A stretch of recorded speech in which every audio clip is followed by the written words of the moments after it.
Œuvre choisie de Mao Tse-tung, tome 4. Période de la Troisième Guerre civile révolutionnaire. Circulaire du Comité central du Parti communiste chinois sur la réunion de septembre. 10 octobre 1948. 1.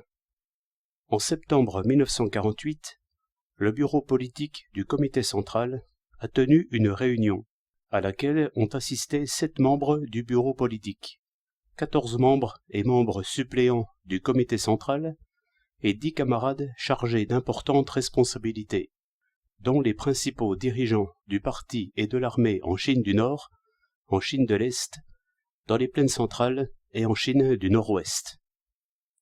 Cette réunion est la plus nombreuse qui ait eu lieu au Comité central depuis la capitulation du Japon. Elle a examiné le travail de la période écoulée et fixé les tâches pour la période à venir. 2. Depuis le 7e congrès du parti, en avril 1945, le Comité central et les cadres dirigeants de tout le parti ont fait preuve d'une unité plus grande encore que pendant la guerre de résistance contre le Japon. Cette unité a permis à notre parti de faire face à de nombreux événements importants à l'intérieur et à l'extérieur du pays, durant les 3 années entières qui se sont écoulées depuis la capitulation du Japon, et, au cours de ces événements, de faire un grand pas en avant à la révolution chinoise, de briser l'influence politique de l'impérialisme américain parmi les larges masses populaires de Chine, de faire front à la nouvelle trahison du Kuomintang, de repousser ses attaques militaires et de mettre l'armée populaire de libération en état de passer de la défensive à l'offensive.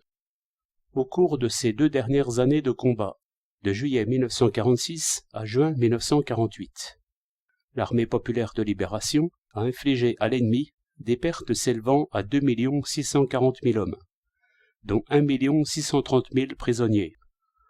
Le butin de guerre pour ces 2 années comprend principalement près de 900 000 fusils, plus de 64 000 mitrailleuses lourdes et légères, 8 000 pièces d'artillerie légère, 5 000 pièces d'artillerie d'infanterie et 1100 canons lourds de montagne et de campagne.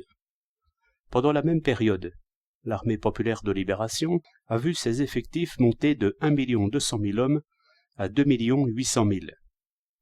Nos troupes régulières ont passé de 118 brigades à 176, soit de 610 000 hommes à 1 490 000. Les régions libérées s'étendent maintenant sur 2 350 000 km², soit 24,5% de la superficie totale de la Chine, qui est de 9 597 000 km². Elles sont peuplées de 168 millions d'habitants, soit 35,3% de la population totale de la Chine, qui est de 475 millions. Et elles comptent 586 villes, grandes, moyennes et petites, chefs-lieux de district et au-dessus, soit 29% des 2009 villes que possède le pays. Notre parti ayant conduit fermement les paysans dans la réforme du système agraire, le problème agraire a été entièrement résolu dans des régions peuplées d'environ 100 millions d'habitants, et les terres des propriétaires fonciers et des paysans riches de type ancien y ont été distribuées de façon à peu près égale parmi la population rurale, et en premier lieu parmi les paysans pauvres et les salariés agricoles. Les membres de notre parti, au nombre de 1 210 000 en mai 1945, sont à présent 3 millions. En 1927, avant que le Kuomintang n'ait trahi la révolution, leur nombre était de 50 000. La même année, après la trahison du Kuomintang, il tomba à 10 000 environ. En 1934, l'heureux développement de la révolution agraire le fit monter à 300 000. En 1937, à la suite de la défaite de la révolution dans le sud, il tomba à 40 000 environ. En 1945, les succès remportés dans la guerre de résistance contre le Japon le firent monter à 1 210 000. Et maintenant que la guerre contre Chiang Kai-shek et la révolution agraire se développe avec succès, il a atteint 3 millions. D'une part, le parti a surmonté pour l'essentiel au cours des 12 derniers mois et continue de surmonter des phénomènes malsains existant à un certain degré dans ses rangs. Il s'agit d'impureté dans la composition de classe, infiltration de propriétaires fonciers et de paysans riches, d'impureté dans l'idéologie, idéologie des propriétaires fonciers et des paysans riches, et d'impureté dans le style de travail, bureaucratisme et autoritarisme. D'autre part, le parti a surmonté pendant le même temps et continue de surmonter certaines erreurs de gauche apparues au cours de la lutte des masses paysannes, mobilisées sur une vaste échelle pour résoudre le problème agraire. Il s'agit des empiétements partiels mais assez nombreux sur les intérêts des paysans moyens, du préjudice causé à certaines entreprises industrielles et commerciales privées et de la transgression en quelques endroits de certaines limites fixées par notre politique de répression de la contre-révolution. Les grandes et ardentes luttes révolutionnaires qui se sont déroulées depuis 3 ans, et spécialement depuis 1 an, et la correction consciencieuse de nos erreurs ont accru, dans une large mesure, la maturité politique de notre parti tout entier. Le travail du parti dans les régions du Kuomintang a été couronné de succès. On peut le voir au fait que dans les grandes villes, nous avons gagné à la cause de notre parti de larges masses d'ouvriers, d'étudiants, d'instituteurs, de professeurs, de travailleurs culturels, de citadins en général et de capitalistes nationaux, ainsi que l'ensemble des partis démocratiques et des organisations populaires, si bien que nous avons pu résister à l'oppression du Kuomintang et le mettre dans un isolement complet. Dans plusieurs grandes régions du Sud, les régions frontières du Fujian Guangdong Jiangxi, du Hunan Guangdong Jiangxi, du Guangdong Guangxi et du Guangxi Yunnan, le sud du Yunnan, la région frontière de l'Anhui Zhejiang Jiangxi, ainsi que l'est et le sud du Zhejiang, des bases pour la guerre de partisans ont été établies et les effectifs des forces de guérilla sont montés à plus de 30 000 hommes. Durant ces 2 dernières années, notamment pendant les 12 mois qui viennent de s'écouler, nous avons réalisé dans l'armée populaire de libération un mouvement démocratique mené en bon ordre et sous bonne direction, auquel tous les combattants et commandants ont pris part. Dans ce mouvement, nous avons développé l'autocritique, nous avons surmonté le bureaucratisme, que nous continuons d'ailleurs de surmonter, et nous avons rétabli le système du comité du parti aux différents échelons de l'armée, ainsi que le système du comité de soldats dans les compagnies, qui avait l'un et l'autre donné de bons résultats de 1927 à 1932, mais avait été supprimé par la suite. Tout cela a considérablement élevé l'enthousiasme et le niveau de conscience politique des commandants et combattants, renforcé leur puissance de combat et leur esprit de discipline, et nous a aidés à absorber quelques 800 000 soldats du Kuomintang faits prisonniers et à les transformer en combattants libérés qui ont retourné leurs armes contre le Kuomintang.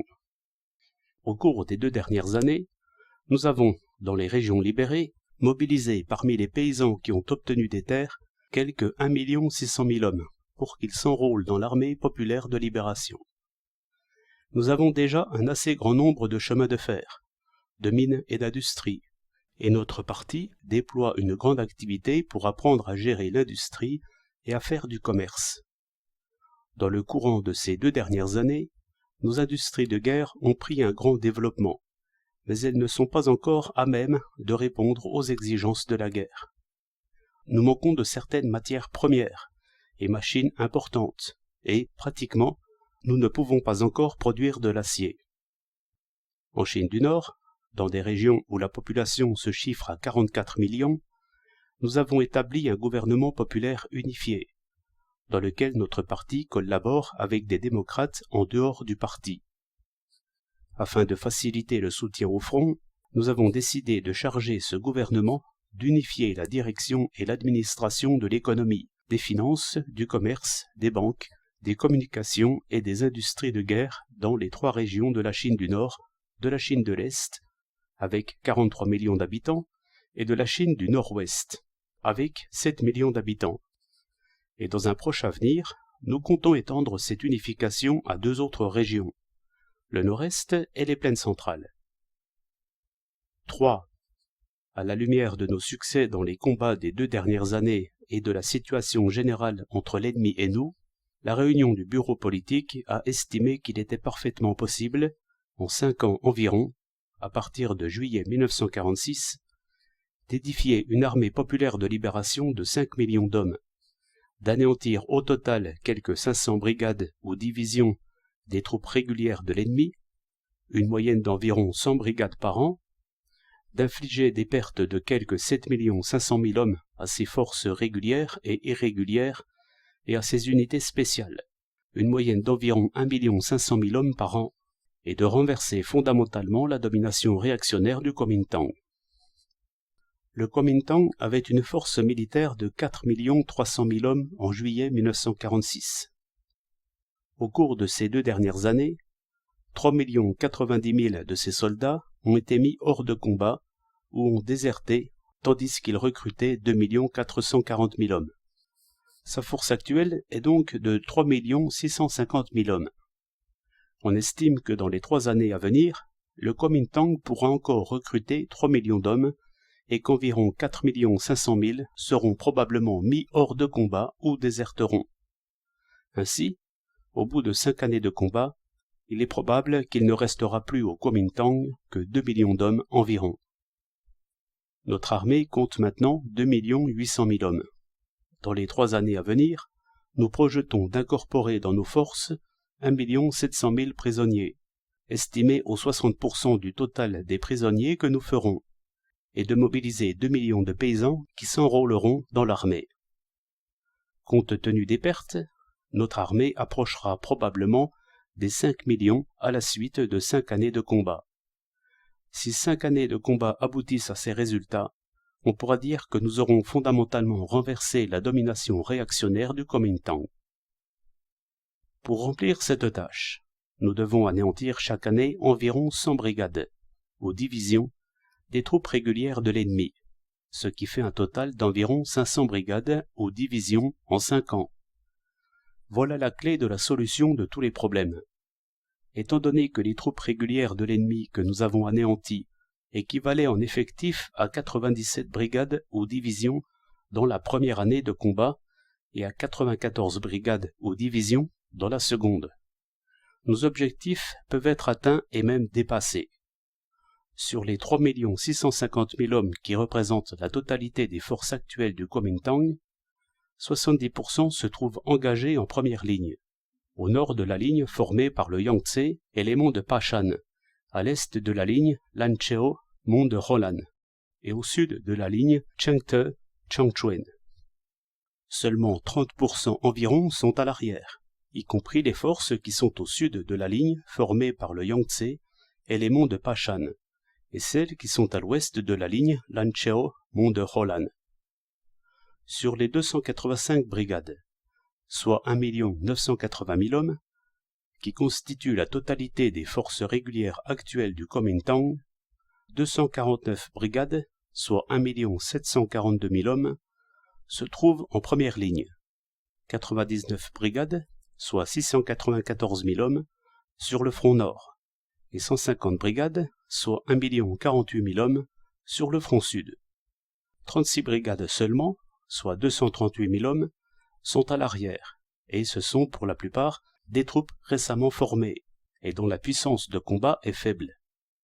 C'est pourquoi le bureau politique du Comité central a décidé que, pendant la 3e année, l'armée populaire de libération tout entière continuerait à opérer au nord du Yangtze et en Chine du Nord et du Nord-Est. Pour accomplir notre tâche, qui est d'anéantir l'ennemi, outre qu'il convient de mobiliser avec méthode et mesure les habitants des régions libérées pour qu'ils s'enrôlent dans l'armée, il est nécessaire d'utiliser en grand nombre des soldats faits prisonniers. 4. Parce que notre parti et notre armée se sont trouvés longtemps dans une situation où nous étions séparés par l'ennemi, où nous faisions la guerre de partisans et restions dans les régions rurales, nous avons accordé une très grande autonomie aux organes dirigeants du parti et de l'armée dans les différentes régions, ce qui permit aux organisations du parti et aux forces armées de mettre en œuvre leur initiative et leur enthousiasme, et de traverser de longues périodes de difficultés graves.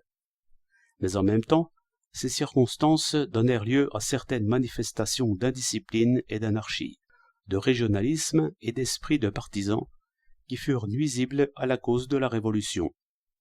La situation actuelle exige que notre parti fasse tout son possible pour éliminer de tels phénomènes, qu'il concentre dans les mains du comité central et de ses organes représentatifs tous les pouvoirs qui peuvent et doivent être centralisés, et opère la transition de la guerre de partisans à la guerre régulière. Au cours des 2 dernières années, l'armée, tout comme ses opérations, ont acquis un caractère plus régulier, mais cela ne suffit pas, et, au cours de la 3e année, un nouveau grand pas doit être fait. Dans ce but, nous devons tout mettre en œuvre pour réparer et faire fonctionner des moyens de communication modernes, tels que chemin de fer, routes et bateaux à vapeur, pour renforcer l'administration des villes et la gestion de l'industrie, de façon à déplacer progressivement le centre du travail de notre parti de la campagne à la ville. 5.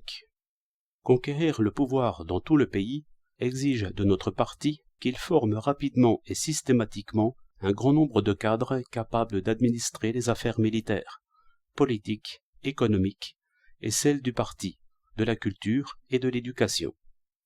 Pendant la 3e année de la guerre, nous devons avoir tout près 30 000 à 40 000 cadres de rang inférieur, moyen et supérieur, de sorte qu'au cours de la 4e année, ils puissent accompagner l'armée quand elle avancera et assumer une administration bien organisée dans les nouvelles régions libérées peuplées de 50 à 100 millions d'habitants.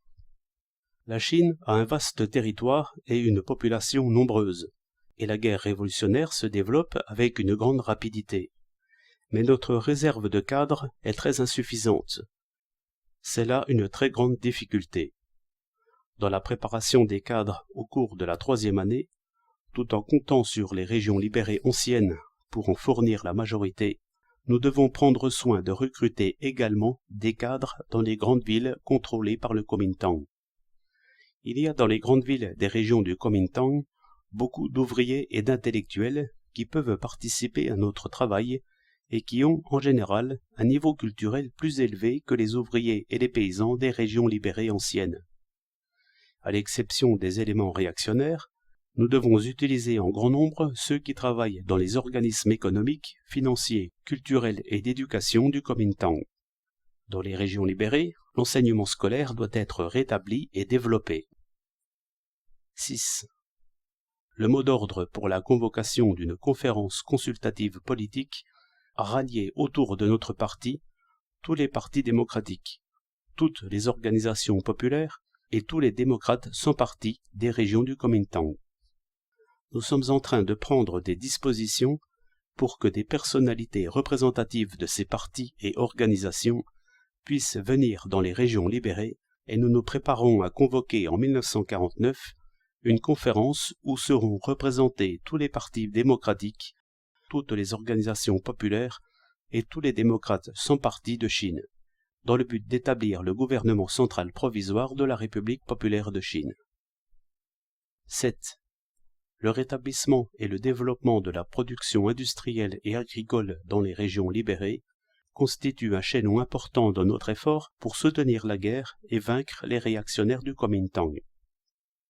La réunion du bureau politique a estimé que, d'une part, l'armée populaire de libération devait développer son offensive victorieuse dans les régions du Kuomintang et tirer des armées et des régions du Kuomintang d'importantes ressources humaines et matérielles nécessaires à la poursuite de la guerre, et que d'autre part, tous les efforts devaient être faits dans les régions libérées anciennes pour rétablir et développer la production industrielle et agricole de manière à élever quelque peu leur niveau.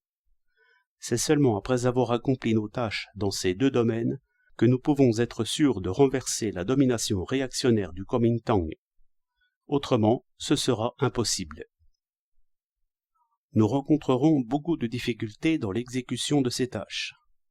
Quand nos armées opéreront dans les régions du Kuomintang sans pouvoir s'appuyer sur un arrière ou sur un arrière suffisant, elles devront trouver elles-mêmes sur place la totalité ou la plus grande partie de leurs fournitures militaires. Par ailleurs, Le rétablissement et le développement de la production industrielle et agricole demandent un bon travail d'organisation, une bonne direction du marché dans les régions libérées, le contrôle du commerce avec les régions extérieures, la solution des problèmes de la pénurie de certaines machines et matières premières, et avant tout, la résolution des problèmes des communications, des transports et de la réparation des chemins de fer, des routes et des voies fluviales.